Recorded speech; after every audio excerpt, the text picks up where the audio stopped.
Good evening everyone, how are you. तो चलिए हम अपनी स्टडी को कंटिन्यू करते।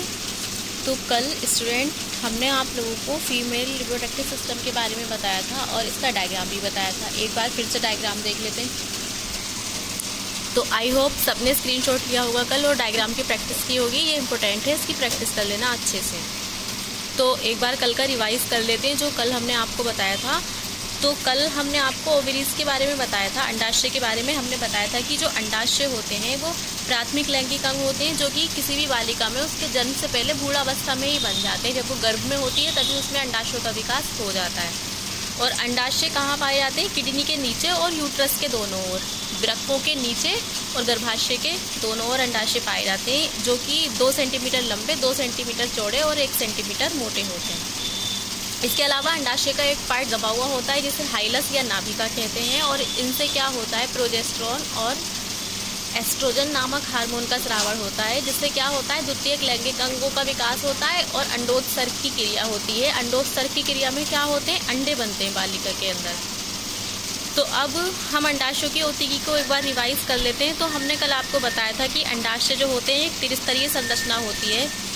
अंडाशय का जो बीच वाला पार्ट होता है उसे अंडाशय की पीठिका या स्ट्रोमा कहते हैं, जो कि बिल्कुल फ्री होता है। अब ये अंडाशय की जो पीठिका होती है ये 2 टाइप की होती है, एक तो कॉर्टिकल स्ट्रोमा, दूसरी मेड्यूलरी स्ट्रोमा। जो कॉर्टिकल स्ट्रोमा होती है उसमें रेटिकुलर टिश्यूज़ पाए जाते हैं, और जो मेड्यूलरी स्ट्रोमा होती है उसमें येलो, इलास्टिन और वाइट कोलेजन के टिश्यूज़ पाए जाते हैं। इसके बाद हमने बताया था कि जो कॉर्टिकल स्ट्रोमा है उसे हम ओवेरियन फॉलिकल कहते हैं, जो कि परिपक्व अवस्था में किसमें बदल जाती है, ग्राफियन फॉलिकल या ग्राफियन पुटिका में बदल जाती है। अब जो आपके लेक्चर में पूरी बात है, ये ग्राफियन आप क्या पढ़ोगे इसमें कि ये ओवेरियन फॉलिकल ग्राफियन फॉलिकल में कैसे बदलती है। सबसे पहले आप लोग इसे विस्तार पूर्वक समझोगे, जिसके कई चरण हैं। कल आपको बताया था स्टेप बाय स्टेप पढ़ाएंगे कि ये जो ओवेरियन फॉलिकल होती है वो पूरी एक ग्राफियन फॉलिकल में कैसे बदल जाती है। इसके डायग्राम भी हैं, डायग्राम के थ्रू ही आपको समझाएंगे। तो चलिए अब स्टार्ट करते हैं हम कि एक ओवेरियन फॉलिकल परिपक्व ग्राफियन फॉलिकल में कैसे चेंज होती है। ठीक है, तो इसका पहले स्टेप के बारे में हम जानेंगे।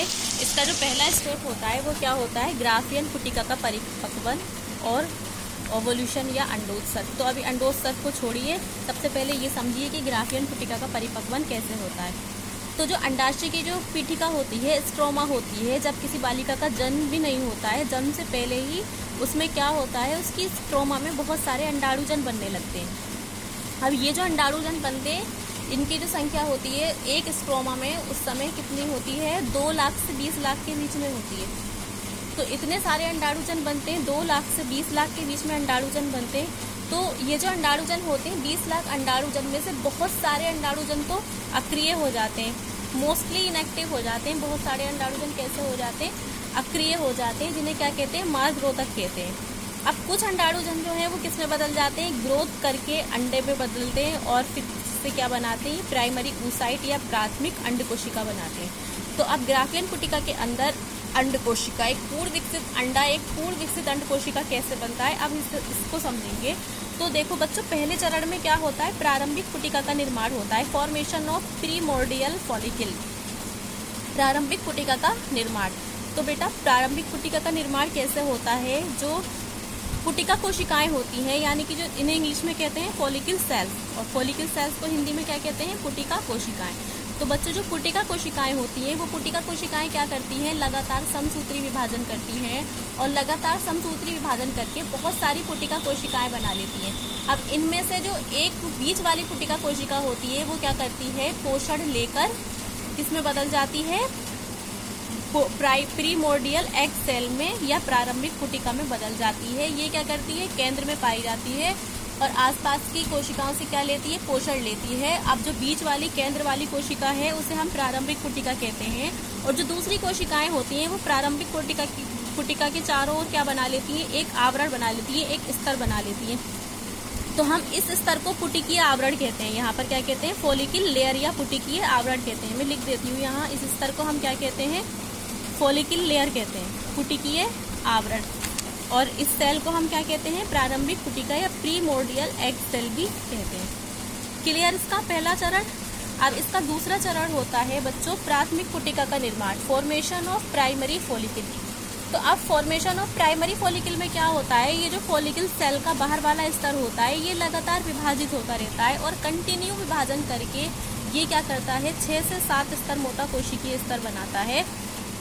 और जब यहाँ 6 से 7 स्तर मोटा कोशिकीय स्तर बन जाता है, ये लिखा है ना मैंने 6 से 7 लेयर बन जाती है। यहाँ पर ये सारी कोशिकाएं बनाई नहीं है, इसके बाहर भी कोशिकाएं 6 से 7 लेयर होती हैं। ठीक है, आप ये समझ लो कि ये वाली लेयर कितनी होती है, 6 से 7 लेयर होती हैं। तो ये जो 6 से 7 लेयर होती हैं उनमें बीच में केंद्रक बन जाता है। और जो अब ये 6 से 7 स्तर मोटा जो कोशिकीय स्तर होता है ये ग्रेनुलोसा कहलाता है। क्या कहलाता है? ग्रेनुलोसा मेम्ब्रेना, या इसे मेम्ब्रेना ग्रेनुलोसा कहते हैं, क्योंकि यहाँ पर जो सेल्स होती हैं वो ग्रेनुलोसा सेल्स होती हैं, इसलिए इसे क्या कहते हैं? मेम्ब्रेना ग्रेनुलोसा कहते हैं।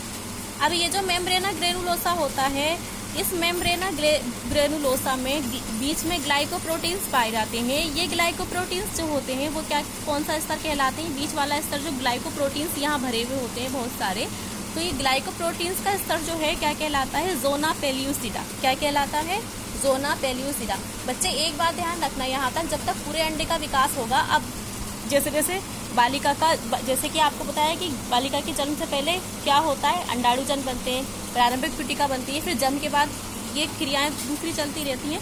तो जैसे जैसे अंडे का विकास होता है उसमें 3 बहुत इंपॉर्टेंट चीज़ें बनती हैं। एक का नाम तो ये आ गया आप लोगों के सामने, ज़ोना पेल्यूसिडा। दूसरी चीज़ बनती है कोरोना रेडिएटा, और तीसरी चीज़ बनती है क्यूम्यूलस उफोरिकस। क्यूम्यूलस उफोरिकस का दूसरा नाम होता है डिस्कस प्रोजीलेरस। इन चारों नामों को अच्छे से याद कर लेना, ज़ोना पेल्यूसिडा, कोरोना रेडिएटा, क्यूम्यूलस उफोरिकस या डिस्कस प्रोजीलेरस। ठीक है, तो अब क्या होता है, जब प्राथमिक पुटिका का निर्माण हो जाता है, फॉर्मेशन ऑफ प्राइमरी फॉलिकल का निर्माण हो जाता है, तो इसके बीच में ग्लाइकोप्रोटीन्स का स्तर बन जाता है। कोशिकीय स्तर जो है वो विभाजन करके 6 से 7 स्तर मोटा कोशिकीय स्तर बनाता है, बीच में केंद्रक बन जाता है और ग्लाइकोप्रोटीन्स की एक गुहा बनती है। ये ग्लाइकोप्रोटीन्स की गुहा क्या कहलाती है? ज़ोना पेल्यूसिडा कहलाती है। अब जैसे ही ज़ोना पेल्यूसिडा बनता है तो एक बार हम ज़ोना पेल्यूसिडा को और देख लेंगे। इसकी और एक चीज़ और ध्यान रखना, जैसे जैसे मैं आप लोगों को ये लेक्चर देती जा रही हूँ, ये जो मैंने आप लोगों के सामने रफली डायग्राम बनाया, आप लोग इसका स्क्रीनशॉट लेते जाना और स्क्रीनशॉट लेकर इनकी प्रैक्टिस कर लेना। अब क्या होता है, जो प्राथमिक पुटिका होती है उस प्राथमिक पुटिका में क्या होता है? ज़ोना पेल्यूसिडा का स्तर बढ़ता है। इस तरह से यहाँ क्या होता है, ये ज़ोना पेल्यूसिडा का स्तर बढ़ता है और ज़ोनियो पेल्यूसिडा का स्तर क्या करता है? धीरे धीरे विभाजित होने लगती हैं ये कोशिकाएं। अब यहाँ पर क्या होगा, जब ज़ोना पेल्यूसिडा का स्तर बन जाता है तो द्वितीय पुटिका का निर्माण शुरू हो जाता है। जब द्वितीय पुटिका का निर्माण शुरू हो जाता है तब क्या होता है, ज़ोना पेल्यूसिडा जो है वो ऊपर की तरफ आता है और ज़ोनियो पेल्यूसिडा के नीचे एक और गुहा बन जाती है जिसे क्या कहते हैं? एंट्रम। और जब एंट्रम बन जाती है तो एंट्रम के जो बाहर का स्तर होता है उसे थीका एक्सटर्ना कहते हैं, और जो एंट्रम के अंदर का स्तर होता है उसे क्या कहते हैं? थीका इंटरना कहते हैं। इस तरह से आप देख सकते हैं कि ये जो ज़ोना पेल्यूसिडा बना है, ज़ोना पेल्यूसिडा के बाहरी स्तर क्या कहलाता है? थीका एक्सटर्ना, और जो आंतरिक स्तर होता है वो क्या कहलाता है? Theca interna. तो अब ये जो ज़ोना पेल्यूसिडा है, ज़ोना पेल्यूसिडा एक काम करता है। ज़ोना पेल्यूसिडा क्या करता है? ज़ोना पेल्यूसिडा आंतरिक स्तर की कोशिकाओं को अपने साथ चिपका लेता है। जब ज़ोना पेल्यूसिडा अपने साथ आंतरिक स्तर की कोशिकाओं को चिपका लेता है तब इसे क्या कहते हैं हम? क्यूम्यूलस उफोरिकस। ठीक है, इससे क्या बनता है? क्यूम्यूलस उफोरिकस। अब इसके आंतरिक स्तर में जैसे ही क्यूम्यूलस उफोरिकस बनता है तो जो एंट्रम होती है, जो एंट्रम गुहा होती है वो क्या होने लगती है? साइज में बढ़ने लगती है। इसके बाद क्या होता है? ग्राफियन पुटिका का निर्माण होता है। ग्राफियन पुटिका के निर्माण में क्या होता है? क्यूम्यूलस उफोरिकस बन जाता है जिसका दूसरा नाम डिस्कस प्रोजीलेरस होता है। और क्यूम्यूलस उफोरिकस बनने के बाद क्या होता है, जो प्राथमिक अंड कोशिका होती है वो पहला अर्धसूत्री विभाजन करती है और पहला अर्धसूत्री विभाजन करके द्वितीय अंड कोशिका में बदल जाती है। और जब पहला अर्धसूत्री विभाजन होता है तो प्राथमिक कोशिका के साथ एक ध्रुवीय कोशिका बनती है जो कि उससे चिपकी रहती है। ठीक है, अब जैसे ही प्राथमिक कोशिका पहला अर्धसूत्री विभाजन करके द्वितीय अंड कोशिका में बदल जाती है तो फिर से क्या होता है? द्वितीय अंड कोशिका में अर्धसूत्री विभाजन स्टार्ट होना शुरू होता है, लेकिन द्वितीय अर्धसूत्री विभाजन तब तक पूरा नहीं होता जब तक उसके पास शुक्राणु नहीं आ जाता। तो यहाँ पर द्वितीय अर्धसूत्री विभाजन या सेकेंडरी विभाजन नहीं होता है जब तक कि स्पर्म इसके पास नहीं आ जाता। अब क्या होता है, जब यहाँ पर जो क्यूम्यूलस उफोरिकस बनता है, एक चीज़ और समझ लो, ये क्यूम्यूलस उफोरिकस जो होता है ये एक संयोजी पिंड होता है। ठीक है, किसके अंदर, ग्राफियन पुटिका के अंदर। अब जैसे ही प्राथमिक अंडकोशिका अर्धसूत्री विभाजन करके द्वितीय अंडकोशिका में बदलती है तो इसे हम क्या कहते हैं, ग्राफियन पुटिका। इस स्तर की कोशिका को हम क्या कहते हैं, ग्राफियन पुटिका। और इस तरह से जो एक प्रारंभिक पुटिका होती है वो किसमें बदल जाती है, ग्राफियन पुटिका में बदल जाती है, राइट। अब इसके बाद जो रह गया है वो आप लोगों को नेक्स्ट लेक्चर में बता देंगे। तब तक के लिए सबको बाय।